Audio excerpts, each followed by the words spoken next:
Netherdale's been a happy hunting ground for Scotland at age grade and A-team level in recent years, so there was plenty of confidence in the under-20 side as they ran out to face their Italian counterparts.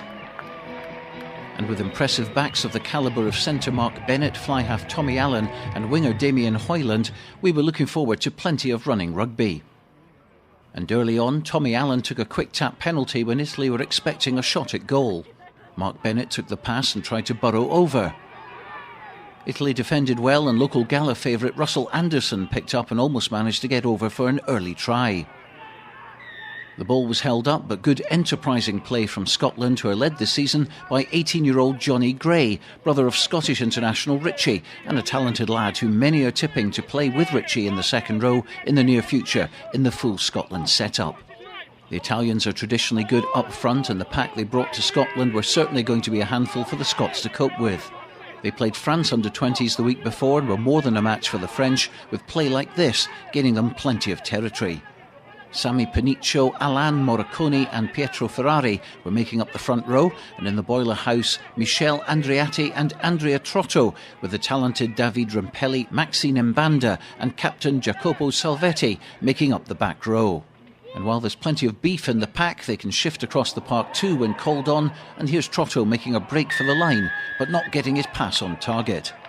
But the referee was playing advantage, and fly-half Edoardo Padovani slotted the penalty to give the first points of the night to Italy. Scotland would have been disappointed to give away points on Italy's first real visit into their territory, but back they came to set up a move involving Adam Sinclair and number 8 Adam Ashe. Good recycling, and scrum half Sam Hidalgo-Klein feeding to Tommy Allen, who brushed off Rampelli to dart in under the posts.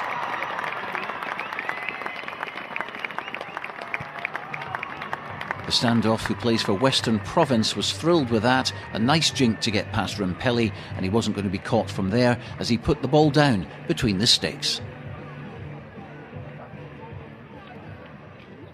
He added the extras, and on 20 minutes the Scots were looking good at 7-3 up. Glasgow Warriors' Mark Bennett is a real star in the making. He made line break after line break, and it's surely only a matter of time before we see him represent Scotland at international level. This is what he's capable of, a very exciting prospect indeed. This move was stopped by Italy, but just a few minutes later Scotland's backs were on the hoof again. Hidalgo-Klein to Hoyland, Chris Auld out to Mark Bennett, and another penetrating run, and good offload from him to fullback Keith Buchan, who was put into touch by his opposite number Angelo Esposito. A crowd of around 2,000 were enjoying the game, and here Hidalgo-Klein and Ashe combining to threaten the Italian line. The referee playing advantage as the ball went left. Inside pass to Hoyland, who looked to have got over the try line, but he was held up, and you can see on the replay that scrum half Simon Marinaro and Esposito did well to stop the ball from being grounded. But the penalty was coming, and Allen put his team into double figures at the break.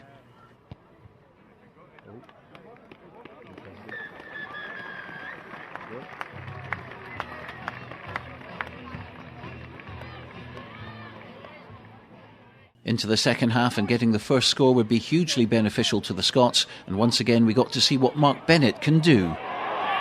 Breaking through the Italy defence with ease, but his kick ahead probably not the best option as Esposito was back to clear up for Italy. Seeing it from the other angle, Bennett certainly has pace to burn, and he was to be a thorn in the side of the Italians all evening. Tommy Allen was also playing well. He extended Scotland's lead with another penalty. The radar well and truly on, and keeping the scoreboard ticking over at Netherdale.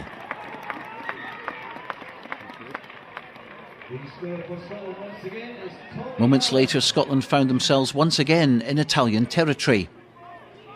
The pack were getting plenty of ball to give to the backs, and Italy's defensive play was coming more and more under pressure.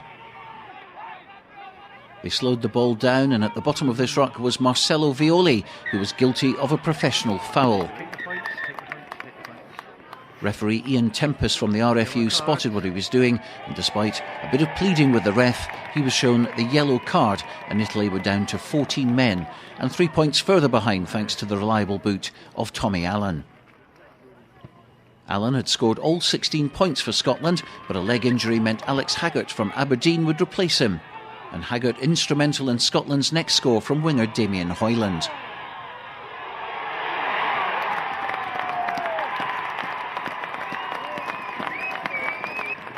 Haggart sent the ball out to Bennett outside him, Robbie Ferguson taking it on and a nudge from an Italian hand into the arms of Damien Hoyland, who did the rest.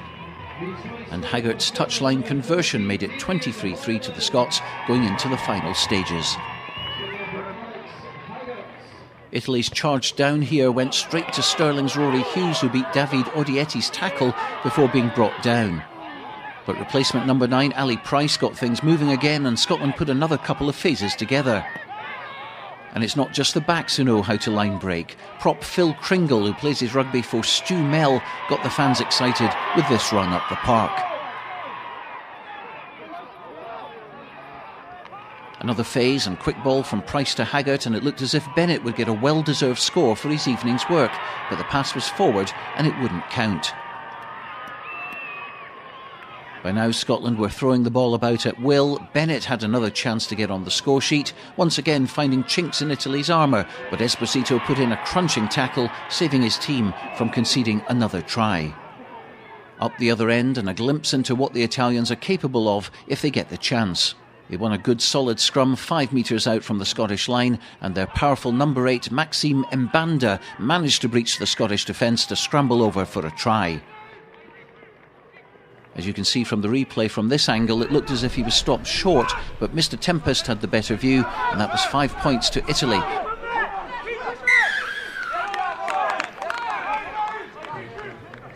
And the conversion made it 23-10. But Scotland continued to dominate in the loose, good offloading and plenty of support for the ball carriers as they stretched the Italians. Ash had Bennett outside him, his pass to Robbie Ferguson missed out Will Bordle, but the popular Ayr player picked up well and put a little kick in which forced Esposito to concede a 5-metre scrum. Scotland's third try was well worked, Captain Johnny Gray taking a cheeky pass from Price and the big 18-year-old bulldozing over to make the game safe. Great bit of skill from the Bedford Blues scrum half, and Johnny Gray won't be stopped from 2 or 3 yards out, and Haggart's conversion would put Scotland into the 30s and out of reach of Italy.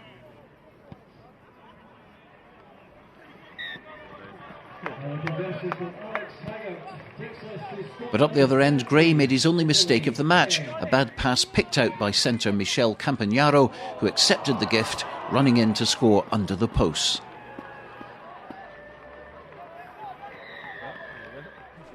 That try made the score a little more respectable for Italy, but it was deep into stoppage time. It would be no more than a consolation score for them. The centre kicking the conversion, but that was the last play of the match and a convincing win for the Scots.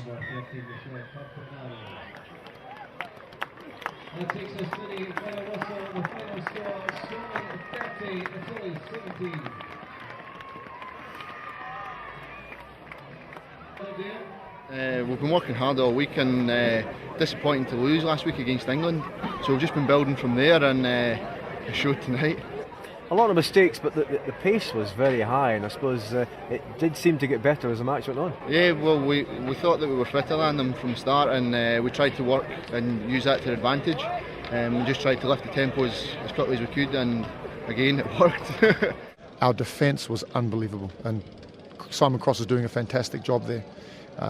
Last week our lineup was fantastic, and it's great work with JD, a good borders man.